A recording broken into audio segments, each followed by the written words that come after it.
Bob Iger does not think highly of Walt Disney and said so in an interview? They should not revere their company's past? Folks, we can't let this one pass. Let's talk about it. It's the war of the creator of the company versus the current CEO.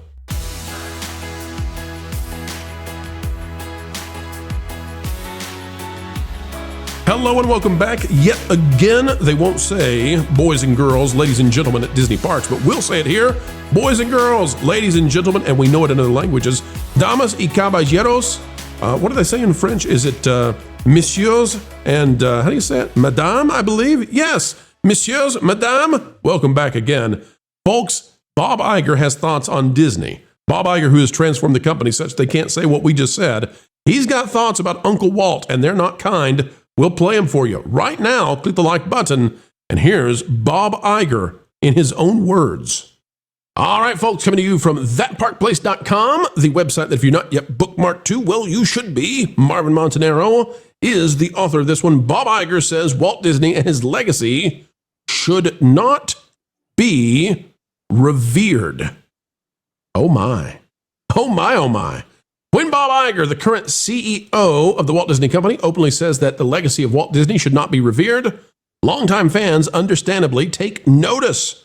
In a new interview featured during The Rest is History's We Went to Disneyland with Bob Iger video, yet again, folks, more of this social media online streamer influencer push that Disney's into right now, the Disney chief offered a striking comment about the company's founding vision.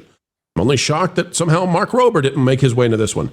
Discussing his early days as CEO, Iger remarked that he found the culture surrounding Walt Disney too reverential.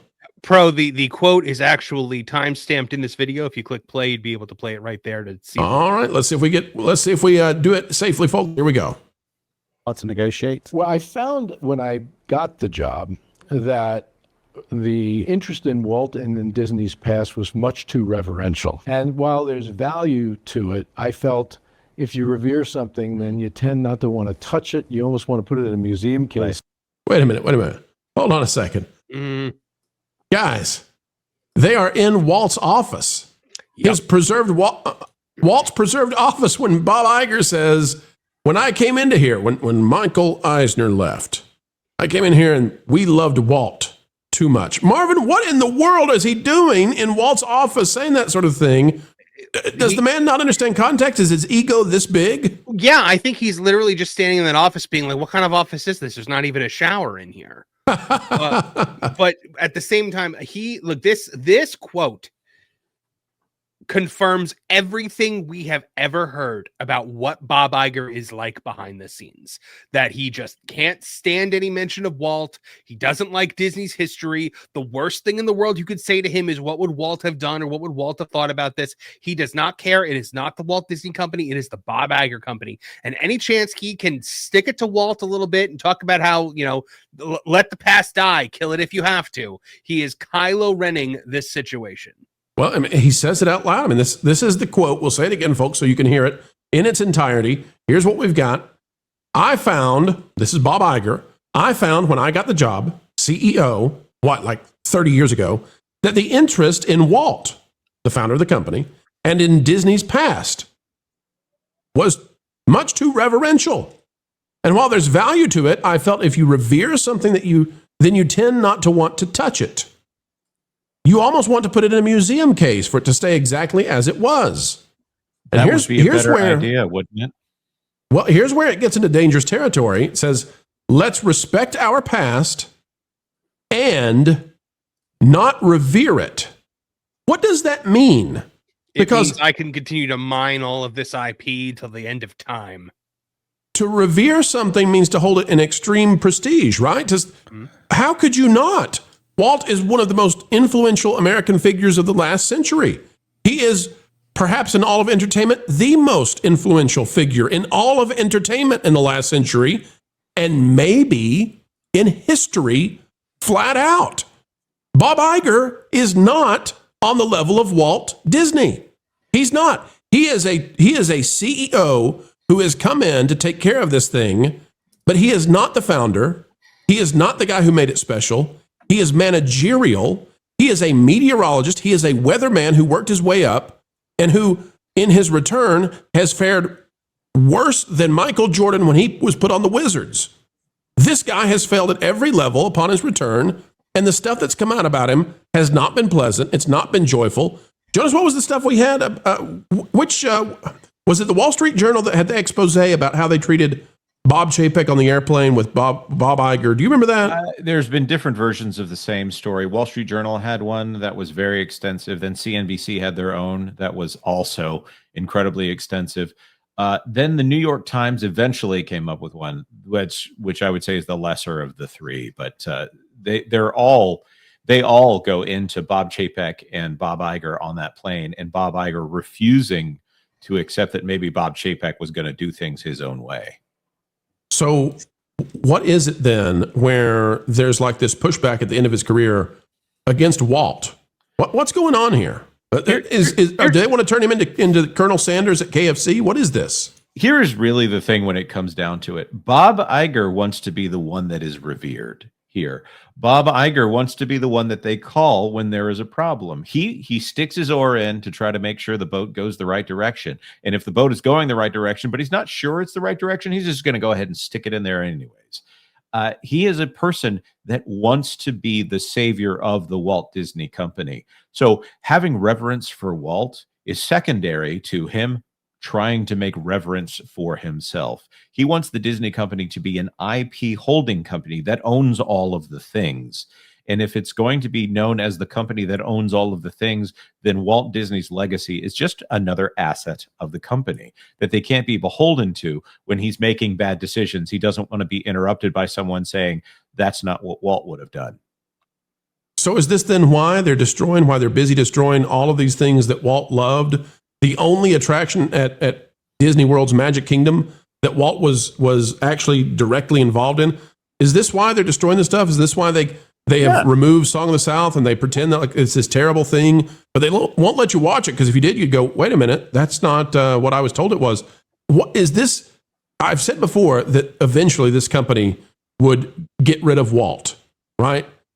I think Bob Iger has always wanted to do that based on this interview. He says it casually.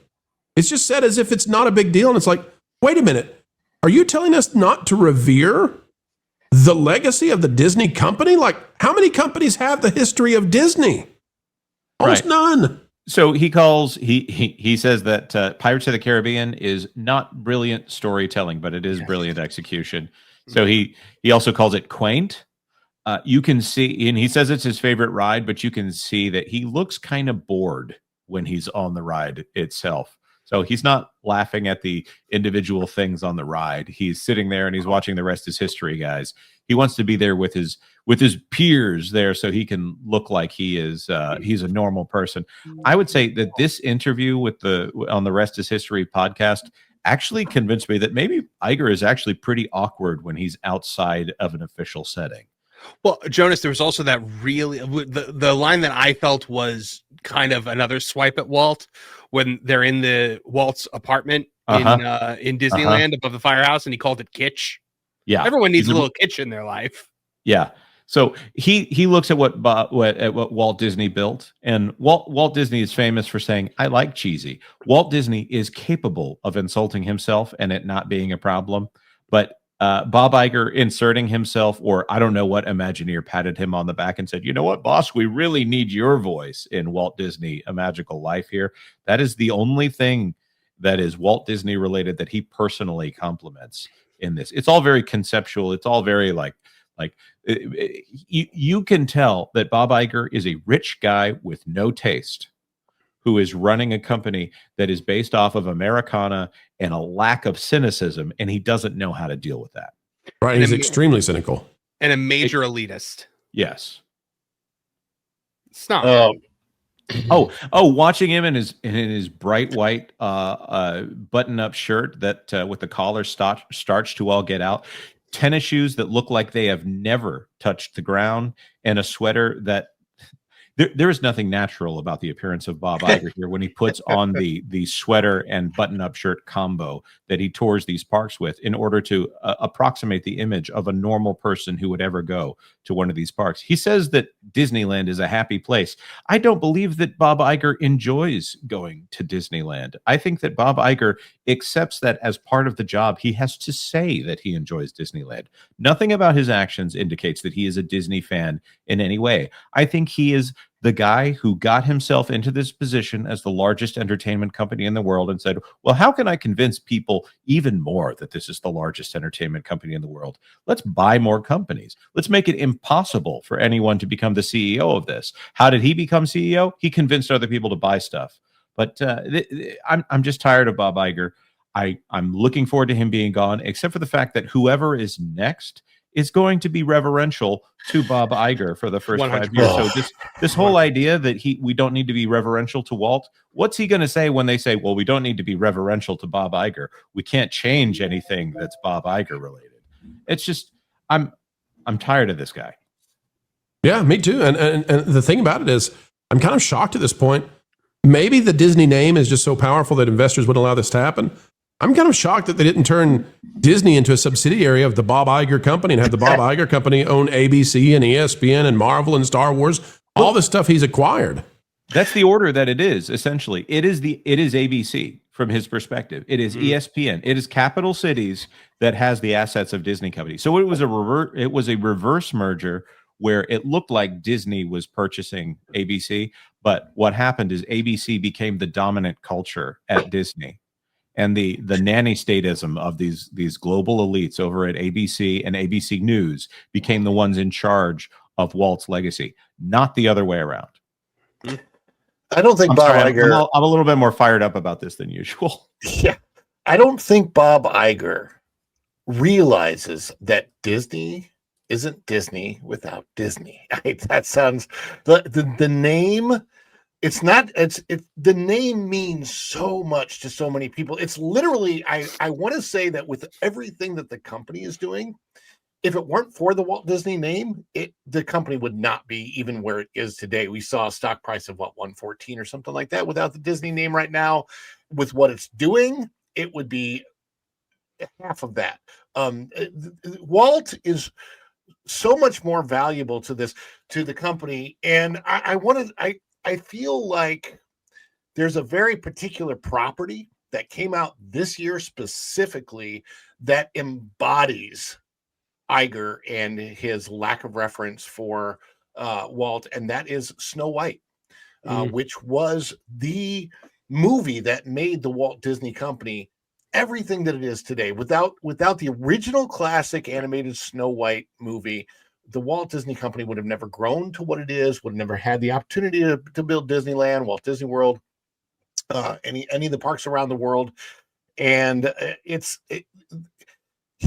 the fact that he's claiming the word respect, I don't believe that one iota, because if you don't have reverence, you don't have respect. The words to me are far more interchangeable than clearly they are to Bob Iger, at least from a PR standpoint.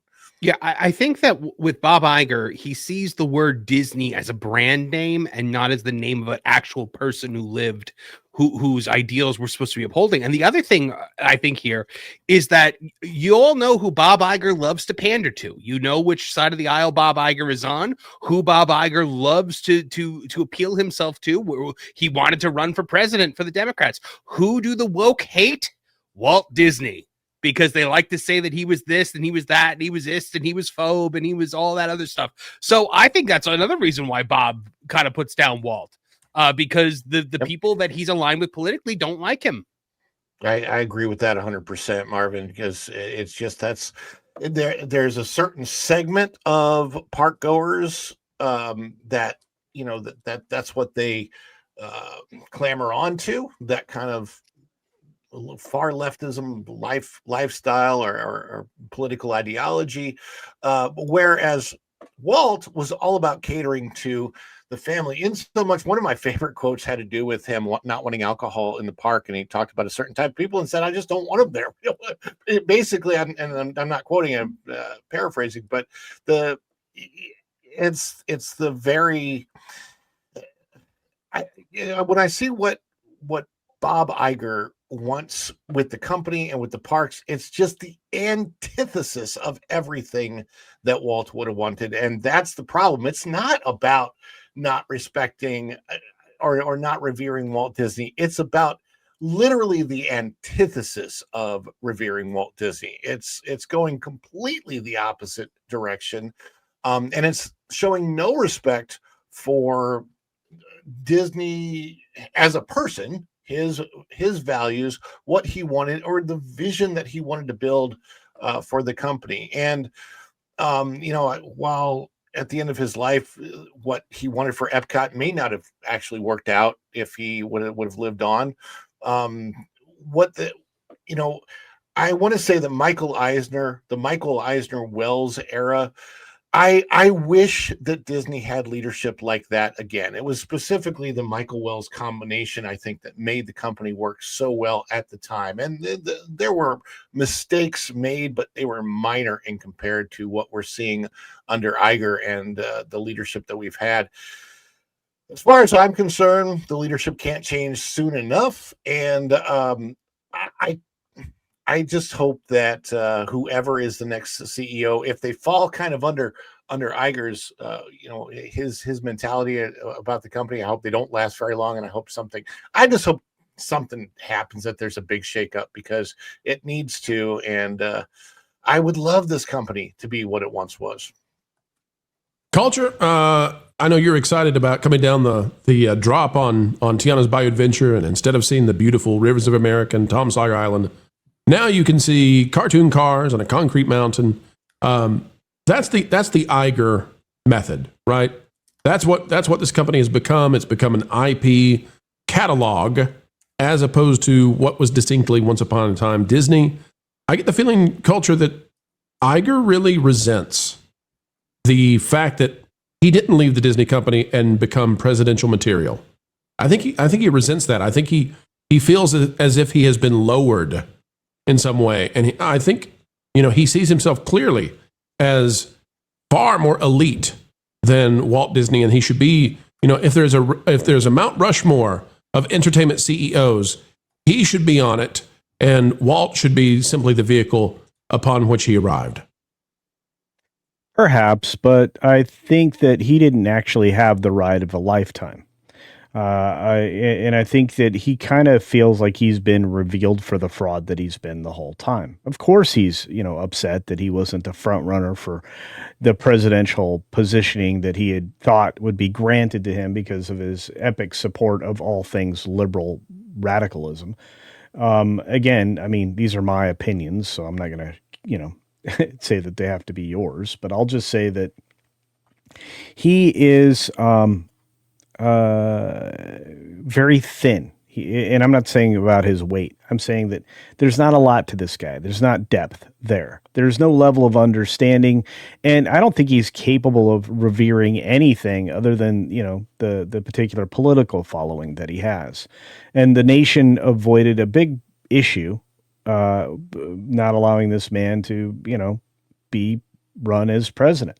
I think that even the Democratic Party might have had some very large difficulty with him. And the investors in anything Disney avoided many bullets as well, because he would have made Disney finitely political for the rest of history. And Disney needed to be a company unaffiliated with politics. And that's the worst result of Iger. He cemented the politics within the company. He poisoned the well in every department, every piece of leadership, and forevermore. So I would be really surprised if we didn't have a civil rights lawsuit by the federal government aimed at Disney in the near future. Ouch. Well, folks, we'll pay attention to that. We'll see if it happens. Bob Iger, not too impressed by Walt, says don't revere the past. Sounding a little bit like Kylo Ren.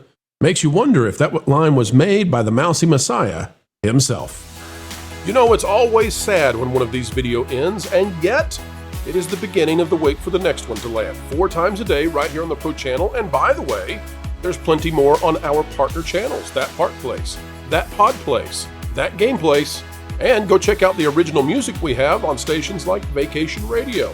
We'd love to have you, love to entertain you. At least we'll do a better job than some of the current entertainment companies. Folks, like, share, subscribe, and you know what? Drop a comment right on down below. Share this out anywhere you go on social media. And until the next time, we have the honor, the pleasure of getting to spend time with you when you choose to invite us into your day to add the value that we hope to bring your way. We ask that you keep learning, keep growing, and as always, keep having fun. Jump into the water. Why listen to music made by people and companies who really don't like you? Check out Vacation Radio today and prepare for all new content made by the people behind the WDW Pro Channel. It's the place you need for all the music. That should be fun. So I give them cannonball. Yeah. Hundreds of songs, every genre you can imagine. Listen live on YouTube and enjoy a set list that's always sunny. It's Vacation Radio. Arizona.